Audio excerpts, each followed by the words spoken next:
Hello dear student, welcome back. इस video में आपको पढ़ाने वाला हूँ महावीर स्वामी और जैन धर्म के बारे में। जैन धर्म का सारा इतिहास मैं इसी वीडियो में आपको पढ़ाने वाला हूँ। वीडियो थोड़ा सा लंबा हो जाएगा तो आप इसको पूरा ज़रूर देखें ताकि आपको अच्छे से समझ में आ जाए। और अगर आपको इसकी पीडीएफ चाहिए तो लिंक है डिस्क्रिप्शन बॉक्स में, तो वहाँ से जाके आप इसकी पीडीएफ को डाउनलोड कर सकते हो। तो चलिए इस वीडियो की शुरुआत करते हैं और पढ़ते हैं जैन धर्म के बारे में। यह सूचना है तो इसे आप जरूर पढ़ें। वीडियो की शुरुआत यहां से करेंगे, जैन धर्म का इतिहास। सबसे पहले बात करते हैं कि जैन धर्म है या जैन धम्म है। अगर आप जैन धर्म के प्राचीन ग्रंथों का अध्ययन करेंगे तो आपको वहां पर जैन धम्म शब्द लिखा मिलता है, परंतु जैसे ही आप जैन धर्म के संस्कृत ग्रंथों का अध्ययन करेंगे तो आपको वहां पर जैन धर्म शब्द लिखा मिलता है। और जैन धर्म का प्रारंभिक इतिहास, कल्पसूत्र ग्रंथ तथा महावीर स्वामी के बारे में जानकारी भगवती सूत्र में प्रदान की गई है। तो चलिए थोड़ा यहाँ पर समझ लेते हैं। तो यहाँ पर कहा गया है कि जैन धर्म है या जैन धम्म है।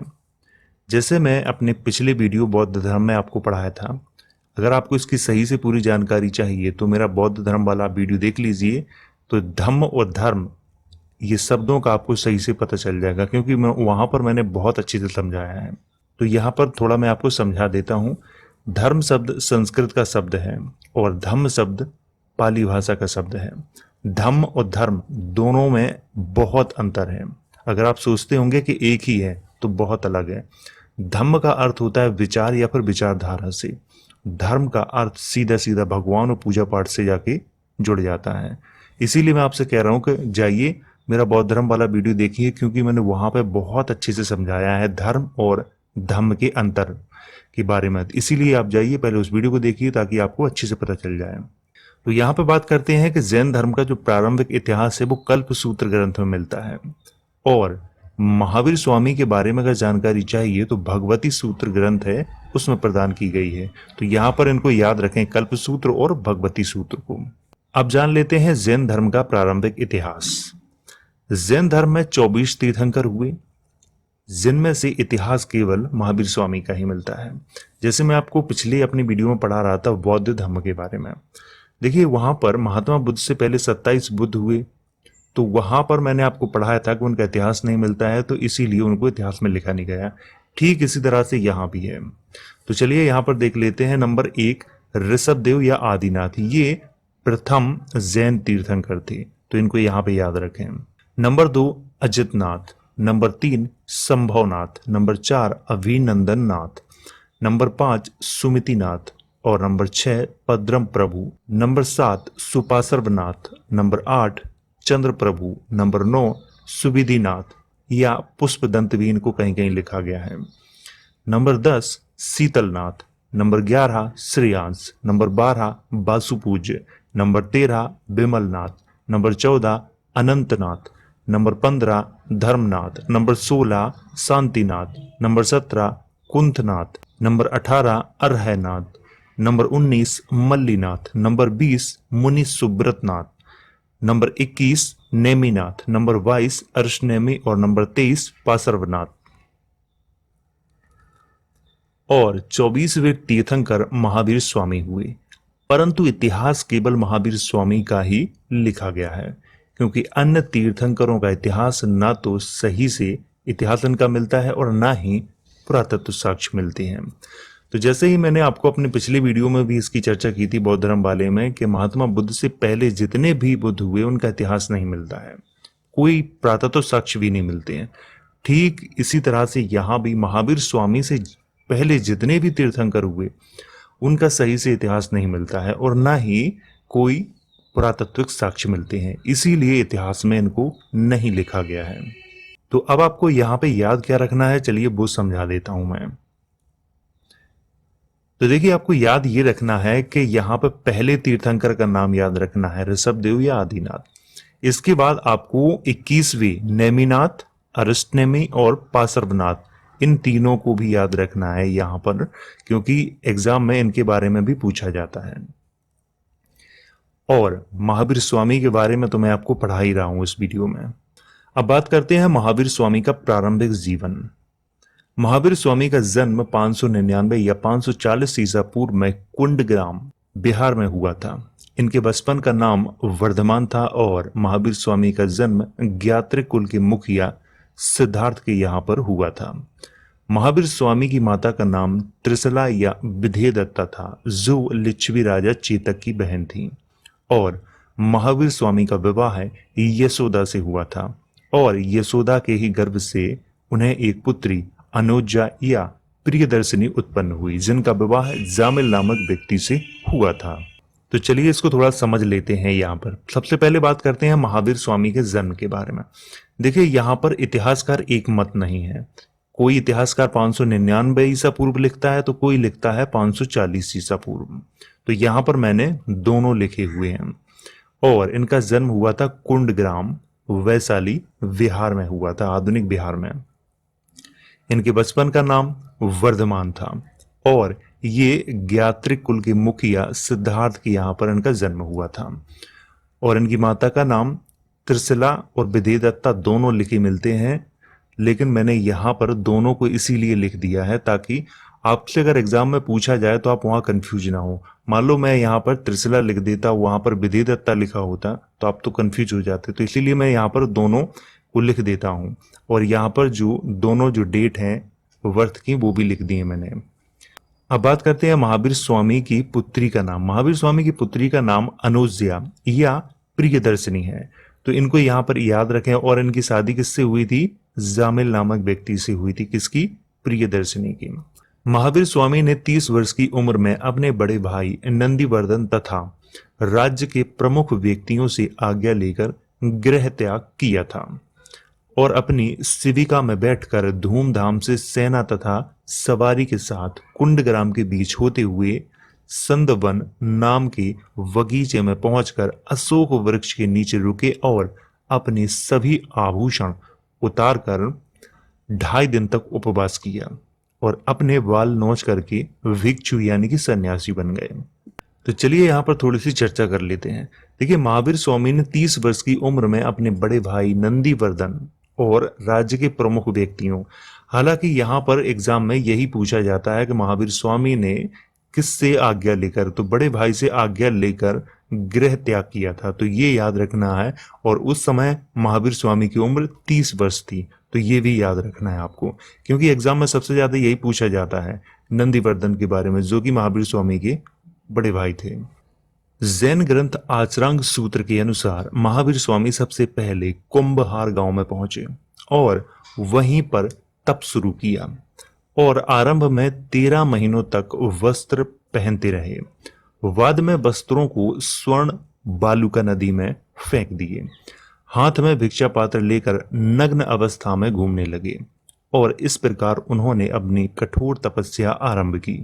6 वर्ष बाद नालंदा गए तो वहां पर मखलीपुत्र गोसाल नामक एक सन्यासी से उनकी मुलाकात हुई और कोल्ला के पास पंडित भूमि नामक स्थान पर दोनों ने कठोर तप किया, परंतु कुछ समय बाद दोनों के मतभेद हो गए तथा एक दूसरे के आलोचक बन गए।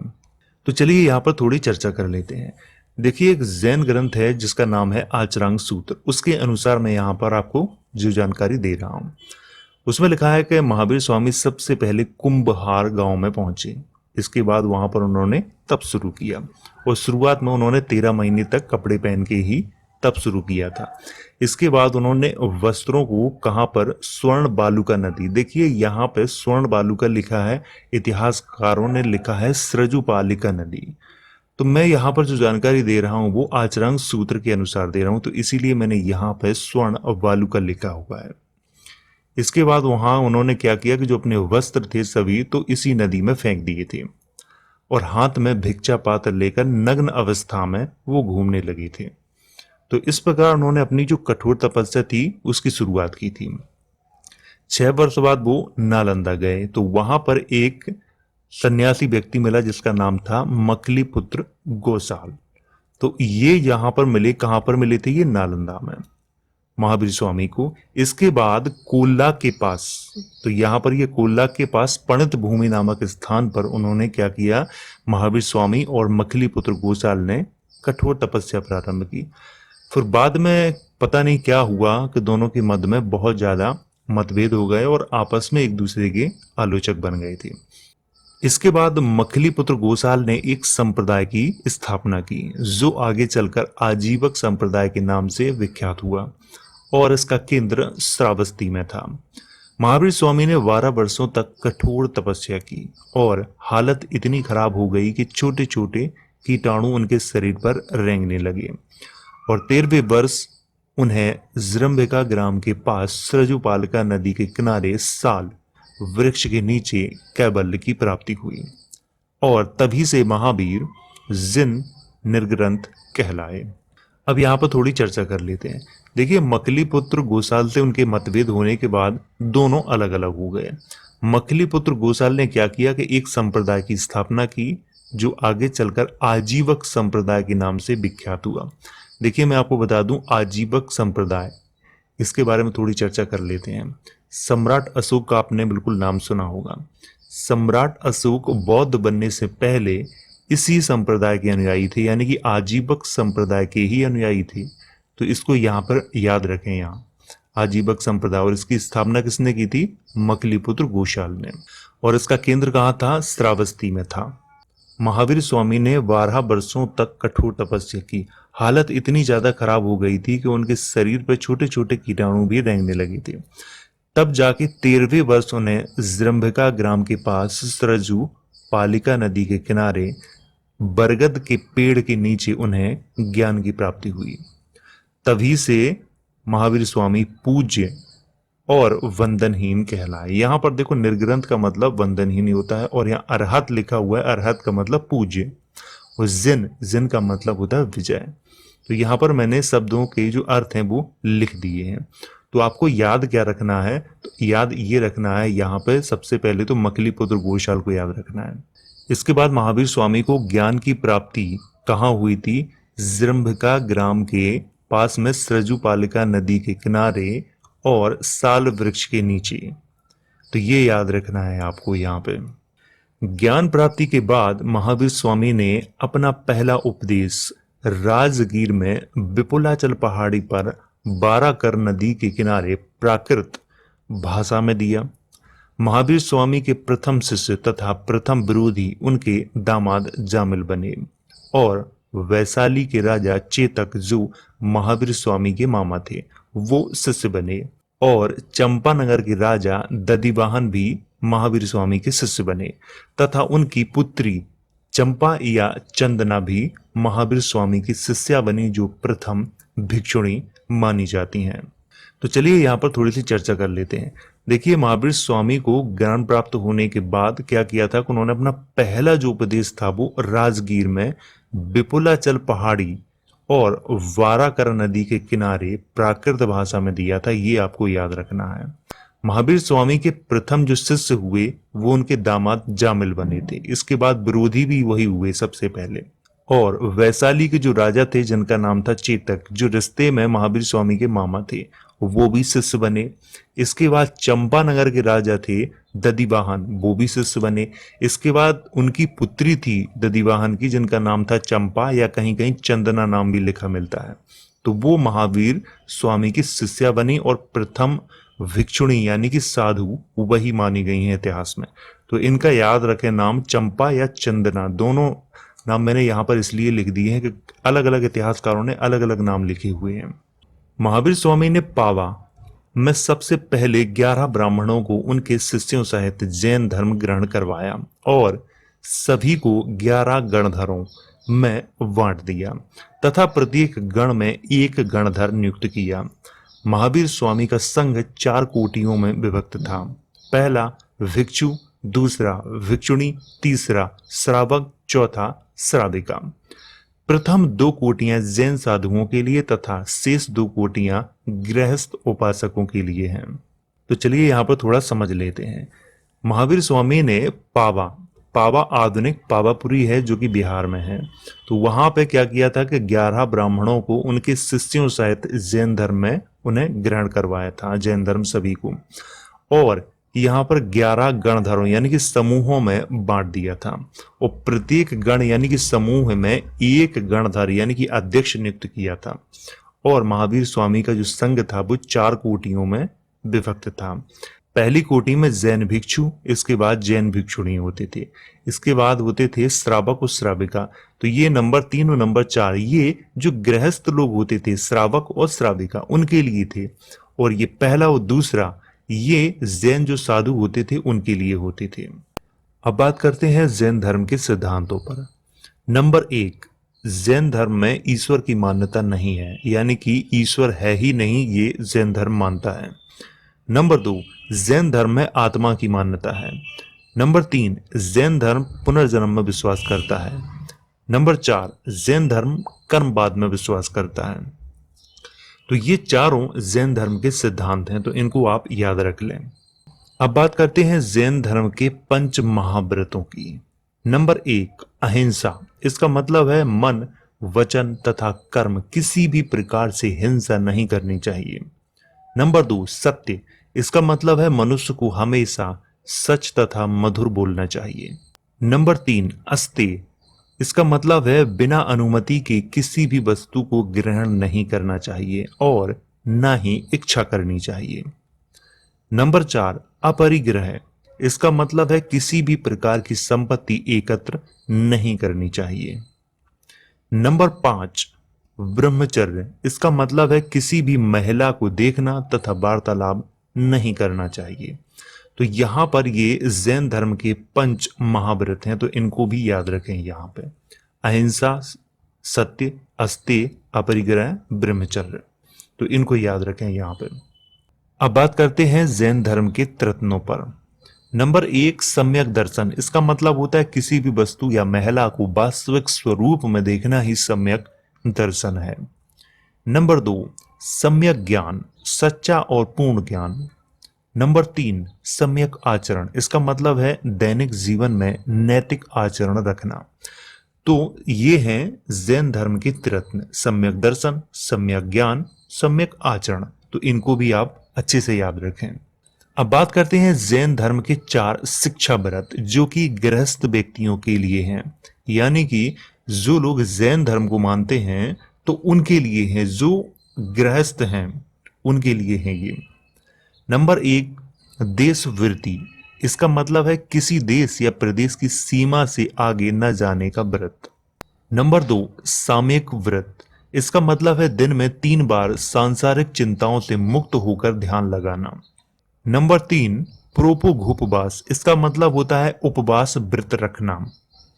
नंबर 4, वैयाव्रत। इसका मतलब होता है दान, पूजा आदि करनी चाहिए। ये जो चारों जैन धर्म के शिक्षा व्रत हैं और ये किसके लिए हैं? गृहस्थ व्यक्तियों के लिए हैं, तो इनको भी याद रखें यहां पर। अब बात करते हैं जैन धर्म की 5 समितियों पर जो कि भिक्षुओं के लिए हैं, यानी कि जैन धर्म के जो साधु होते हैं उनके लिए हैं ये। नंबर 1, ईर्ष्या समिति। इसका मतलब है ऐसे रास्ते से चलना चाहिए जहां पर कीट कीटाणु न मरे। नंबर 2, भाषा समिति। इसका मतलब है कि भाषण करते समय मधुर तथा प्रिय भाषा बोलना चाहिए। नंबर 3, ऐसणा समिति। इसका मतलब है भोजन द्वारा किसी भी प्रकार की जीव हिंसा नहीं होनी चाहिए, यानी कि आपको मांस खाना या किसी जानवर को नहीं मारना चाहिए। नंबर 4, आदान क्षेपणा समिति। इसका मतलब है किसी भी कीट पतंग की हिंसा नहीं होनी चाहिए। नंबर 5, व्युत्सर्ग समिति। इसका मतलब है कि मल मूत्र करते समय किसी भी कीट पतंग की हत्या नहीं होनी चाहिए। तो ये जो पांचों हैं ये जैन जो साधु हैं उनके लिए हैं ये, तो इनको भी याद रखें। अब बात करते हैं संलेखना विधि की। संलेखना द्वारा शरीर को कष्ट देना और बिना कुछ खाए पिए एक ही स्थान पर अपने शरीर को नष्ट कर देने की क्रिया को जैन धर्म में संलेखना कहा गया है। चलिए थोड़ी यहाँ पर चर्चा कर लेते हैं।